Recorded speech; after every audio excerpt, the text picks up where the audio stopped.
So this is Kelly. Kelly and I have been friends for a really long time. In this interview, she is letting me know how she processes hardships. She is one that truly has a heart of gratitude, and one thing that she really wants to do is to maintain that, because hardships is something that we all have to deal with. And she has found a system that I think is actually pretty clever, and I'm going to adopt it for myself. And the first thing that she does is she's just real with her feelings. She's like, you know what? This really hurts, and it's okay. And then the second thing she said that she does is for at least 24 hours, no more than 24 hours, she will get up under her covers and just process all of the emotions, whether it's screaming or crying or whatever needs to be processed in that moment. She does that. And then the last thing that she does, she gets up and she keeps moving on with her life. But in the midst of all of that, she's grateful because God has given her the wisdom and the insight of learning how to navigate through hard situations. My name is Kelly. I am 46 years old. I am divorced, mother of 3, and current occupation is ministry. Love it. Love that's it. me in a nutshell. Kind of. Not really. A little nutshell. Well, we'll find out more, I'm sure, as we Okay. talk. So gratitude, how would you define gratitude? This was a tough question because Webster's has it defined one way, and I see it more as a state of being. Okay. Gratitude's like a way of life. It's living thankful for everything, or for as much as you possibly can. Be thankful for events in your life, little moments, big moments. It's more just, it's just a way of life. It's how it's a worldview type situation. Okay. So do you remember what how did Webster define it? Do you remember what they said? It was being thankful or appreciative of one's possessions, belongings, emotional well-being, and then they went on and they described like all of that stuff. Cool. Yeah, I don't like that it was so narrow. Yeah.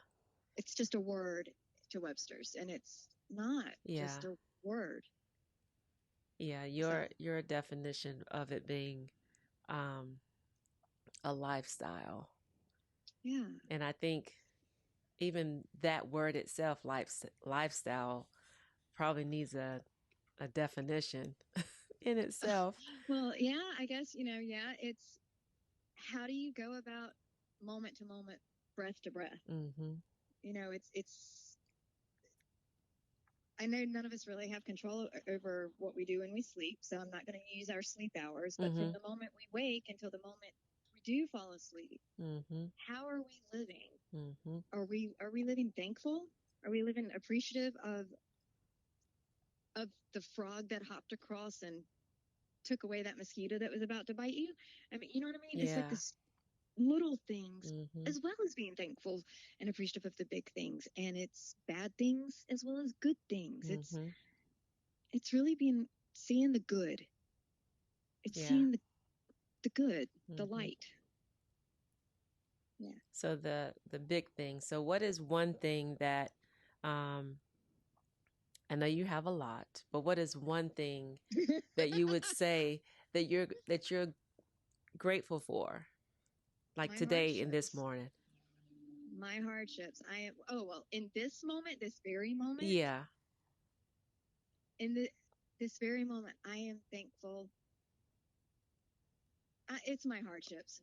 Yeah. I'm going to stick with that one. It's because they bring me to this moment. And I'm going to say right now, I am riding a very, very natural high from that rolled over from how great yesterday turned out to be. And so that's why it was really hard for me to define that right then. So I apologize. No. You're good. And to have something happen in your life that in a moment it's amazing, and then the next day is still amazing from something that Oh happened the yeah. day before. That's pretty awesome.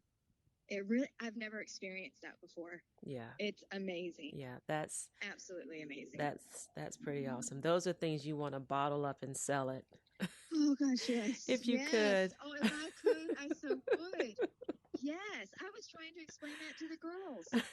This feeling that has rolled over from a revelation from yesterday, it Mhm. is still there. Yeah. And as such, it's affected how I've interacted with my children and with the world. And Yeah. it's carrying that lifestyle of gratitude forward. Mm. And I love it. That's awesome. Okay, Yeah. so on the other side of the coin, we Yes. have those moments where we're not grateful. Is Yeah. there anything in your life that you take for granted? Yes. Very much so. I take the people closest to me for granted Mm. way too much, way too often. It is, it's really sad actually. If when like really think it through, yeah, Mhm. I take the people closest to me for granted way too bad. Too, it's bad. Yeah. Yeah. Well, at least, I'm a big fan of understanding and recognizing areas in our life where we don't get it right, and being honest with ourselves and not pretending like, oh, like your answer could have been, oh no, I don't take anything for granted, I just count on my blessings, 1 2 3. But Oh, I when you wish that was the case. I so wish that were the case.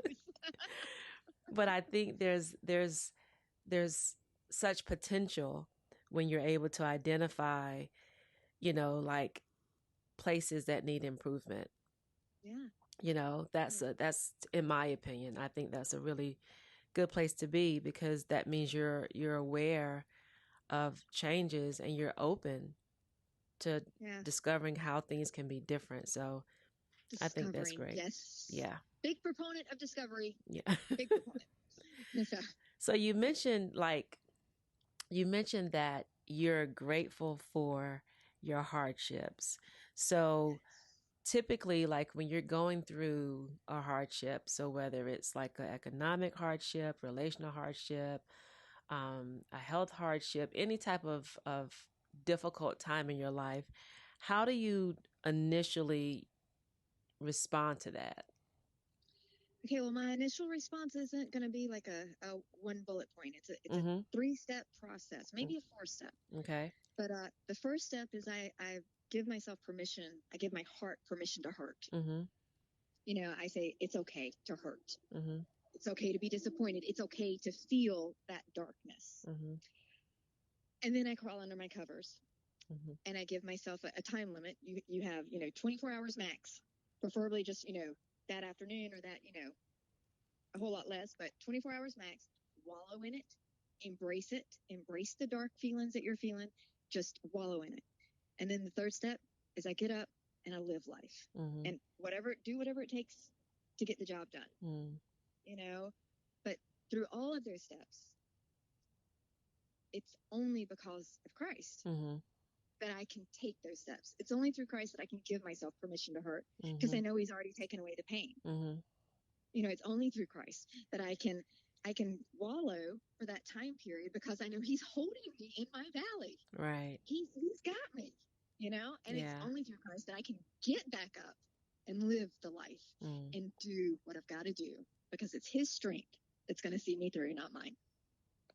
Yeah, I like the the the multiple steps and not just one response, because I think about how in Ecclesiastes it talks about a season, for this, a Yes. season for that. Oh, And so yes. even in one hardship, even though a hardship may be just one particular season, so like your bullet points, like one season of a relationship that might not be going well, but under that there's seasons up under that.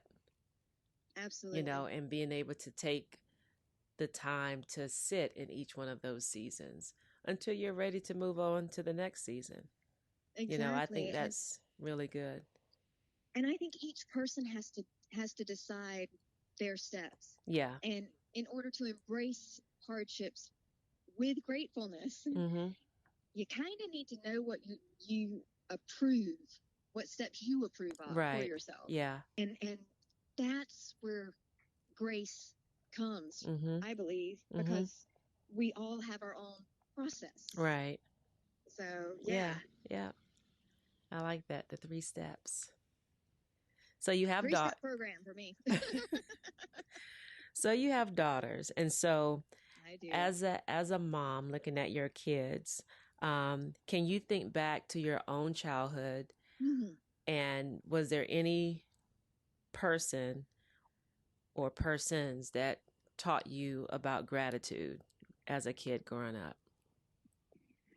Okay, so here's where we need to define taught. Okay. Because today we've grasped onto the word intentional. And so we're going to intentionally teach our kids to be grateful.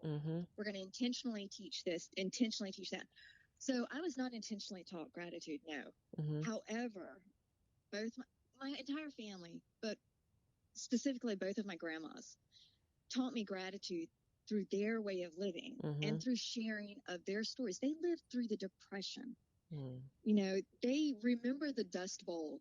They remember things that I'll never know about if it hadn't been. I never would have known about if it hadn't been for them sharing their stories. And so through their stories and through the way they lived and how they asked me to live when I was with them, you know, that's how I learned to live with gratitude.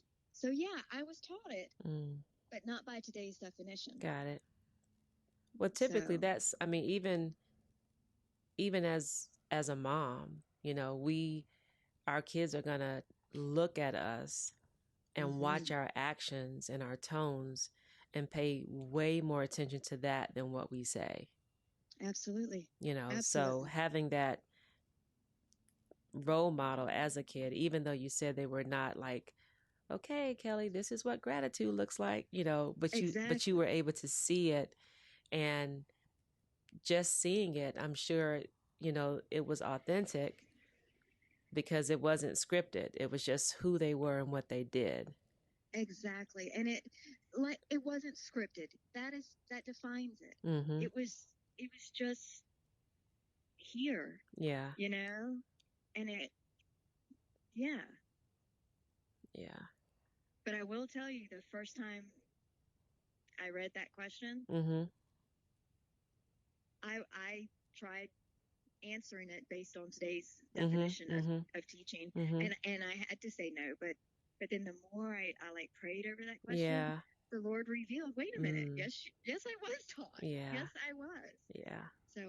So it was really good to come to that and see that and recognize it. So if you could speak to the younger version of yourself, what would you tell the younger Kelli about the importance of gratitude? Well, I do have daughters. I have an almost 21-year-old, and my twins are about to turn, or they are 17. And so I'm going to go back to, because who I was at 17 and who I was at 21 are two different people. But I would tell the younger version of me, stop. Whatever you're doing, just stop. And get to Jesus quicker. Get to him quicker. Because he is going to change everything. And remember how you were raised. For me, remember how you were raised. You weren't raised to be like this. Remember it. And I didn't have the greatest of childhoods. I mean, it's not like it was not cookie cutter white, perfect fence, picket fence, and you know, all of that. It was not. I grew up dirt poor. We called ourselves rock farmers, but you know, I grew up on a farm, and there were times that we had a lot because my dad was a hustler, or then there were times where we had, you know, we couldn't even afford to go get a new pair of shoes. And back then shoes weren't expensive as they are today. So right. maybe I should say we couldn't go get a candy bar. But I would just tell the younger me to just stop. Stop with the drama, stop with the hemming and the hawing, and stop with the competition, and stop it. You're not in competition with anyone in this world. You're in competition with yourself. Yeah. And I would say just stop and get to Jesus faster. So competing with others is usually linked to people's pride. And so humility, humility tends to bring out gratitude in a lot of people. So what do you think about that? Oh, well, I'll tell you, I don't think that gratitude exists without humility. And I don't think humility can exist without gratitude. The two are not always on an equal scale. They don't always balance out. However, they have to be together. They go hand in hand. Yeah. The more I focus on living a lifestyle of gratitude, I do find I am more humble. I am less prideful. But when I get caught up in the pace of life, in the drama of life, when I get so wrapped up in my own mess, I can't see the forest for the trees. Or is it the trees for the forest? Whichever way that goes. Yeah. I can't see, and so I do believe that in order to be humble in spirit, you have to be trying to live that lifestyle of gratitude and recognizing the shifts you have to make in order to get more lined up for that kind of lifestyle. Yeah. And my gratitude is not going to look like your gratitude. My lifestyle of gratitude is not going to look like your lifestyle of gratitude, or so-and-so's lifestyle of gratitude. It's just a different, think of the color spectrum, okay? It's just different. It's different on the spectrum of lifestyles. It's just different. Yeah, it definitely is. The color spectrum. I like that. All right, so guess we can end on the colors. What's your favorite color? My favorite color is orange. All right. Well, we'll end on orange. I don't like to wear it, and I don't like to decorate it. I love orange. But do you like to eat them? I love to eat oranges. Okay. Well, and peaches. Yeah. So I guess that'll work. Well, Kelli, thank you. Thank you so much for taking this time to talk and chat, and just, I always enjoy talking to you. Well, Raquel, I love you to pieces, and I love Jesus, and I just, anytime.